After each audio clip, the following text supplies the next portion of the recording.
معجزات عند ميلاد محمد صلى الله عليه وسلم.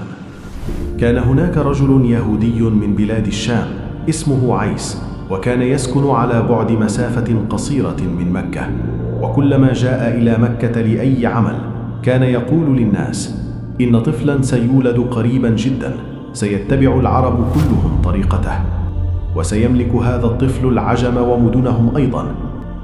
لقد اقترب زمانه جدا، فمن يتبعه ينجح في مقصده ومن يخالفه يفشل.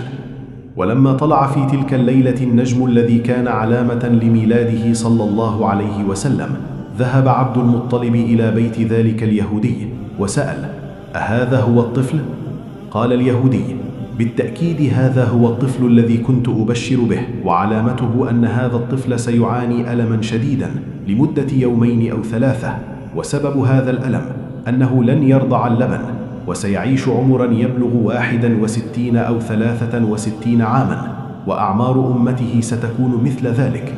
لقد سمع هذا اليهودي كل هذه العلامات من الأنبياء السابقين، وثبت كلها صدقا.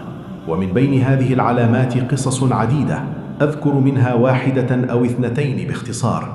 جاء في الروايات أن نفرا من قريش كانوا يذهبون لعبادة صنم، وفي ليلة ميلاده صلى الله عليه وسلم لما ذهبوا إلى الصنم وجدوه ساقطا على وجهه، رفعوه وأصلحوا حاله، لكنه سقط مرة أخرى، وتكرر ذلك 3 مرات، ثم خرج صوت من ذلك الصنم قائلا: هذا خبر ميلاد الطفل الذي أضاء بنوره المشرق والمغرب.